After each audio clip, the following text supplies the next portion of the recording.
Morning, good afternoon, good evening. My name's Richard Clark, and for Throwback Thursday I'm talking about my favourite films again, and we'll talk about this film from 2004 called The Eternal Sunshine of the Spotless Mind. This film was actually directed by Michelgondry, who was very famous for music videos in the late 90s, and it's based on a Charliekaufman screenplay and a story by Michelgondry and Kaufman and Pierre Bismuth. Now, if you know about Michelgondry, his art, he basically is very much into more physical but mixing digital with it in his artistry. He very much is influenced by 70s film work, and then Charlie Kaufman has done many works like Adaptation and so forth. So basically these ideas, they created a science fiction romantic drama film. Now, the film stars Jim Carrey, it stars Kate Winslet, and it's also got Kirsten Dunst, Mark Ruffalo, Elijah Wood, and then Tom Wilkinson. So what's the story about? Well, you may have heard about Eternal Sunshine of the Spotless Mind in recent culture. The film is about two people who are in a relationship, and then they decide to, because their relationship breaks down, they want to remove all the memories of their romantic relationship. The first person to do this is Clementine, who is Kate Winslet's character, and within this, what they're trying to do is Joel, who is Jim Carrey's character, discovers has undergone this procedure. Heartbroken with, Lacuna is the firm. Heartbroken, Joel then decides he wants to undergo the same procedure. So what this story is about, and instead of going to the whole plot, is the idea is, in hypnotherapy, we always talk about how our past trauma affects us. So the idea is that what we do is when we go into hypnotherapy, we use reframing. So the reframing will be that how we actually look at a situation which triggers us, but instead reframe it so it actually makes us turn the other way and not be triggered into an addictive behaviour, a phobia, a block, and the fears or self-sabotage or an addiction. So with this film, one of the things it actually brings up, which is very important at the time, is the idea is if you were in a romantic relationship and it causes you problems or it causes heartache, should you block it out? Now, most people, what they do is they go into denial in the real world. So they deny that, they will say, this person, it was all their fault, it's nothing to do with them, it's like everything is blamed on them, and they deny their involvement in it. But every relationship, whatever it is if you attract it or you are the victim of it or whatever, it's always down to your choice. His mind was actually about the idea of when he sees all the choices and all the different romantic ideas and the good and the bad, is that to remove it actually makes their lives more miserable, because actually with the experience of what they've learned in their relationship actually makes them better people. And this is the thing. So the idea of block it, like a hypnotherapist would never in their profession actually block the actual feelings and what that does in the relationship. However, what it is how you're triggered by it. So instead, you can see it from a positive light, which will influence you and actually gives you the lessons to learn to go to a better relationship. So, why I like Eternal Sunshine of the Spotless Mind? Well, one, it's a very clever film.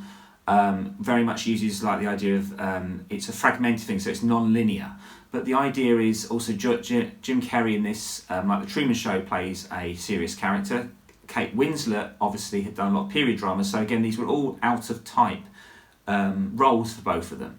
So within this, what we learn is that the Eternal Sunshine of the Spotless Mind, the actual idea of it, is actually from a quote, and it's actually from it's from a poem, and it uses it, and this is from Alexander Pope. So the idea is the idea of romanticism and what we actually think of in an ideal, but actually we as human beings can never have ideals. We think we can, but the only way we can work to an ideal is actually working on it and getting better. And you only can do that if you're in a relationship long term.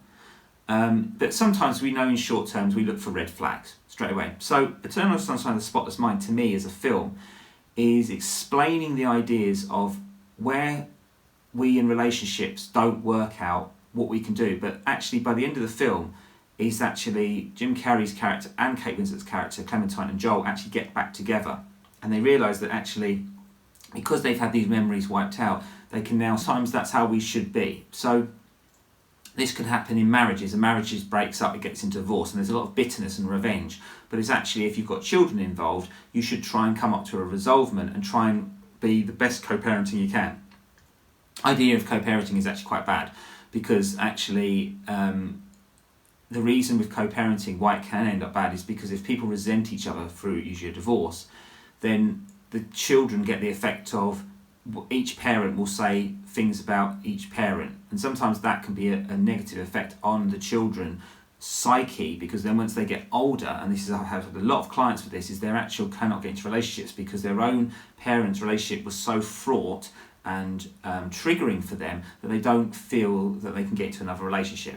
So Eternal Sunshine of the Spotless Mind goes into this in a deeper meaning of like the idea of a basis of a relationship and how just erasing it doesn't help. Because what it does, it actually doesn't, it means you haven't learned the lessons to improve or to go to a new relationship or repair the current one.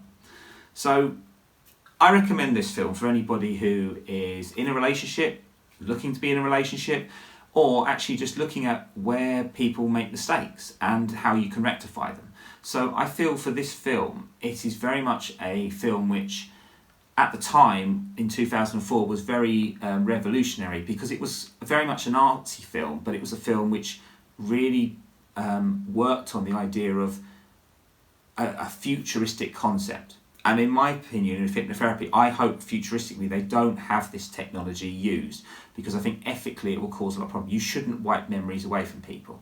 I think memories are what form us in our characterization, in our behaviour, in our social, and it also changes us from the social construct.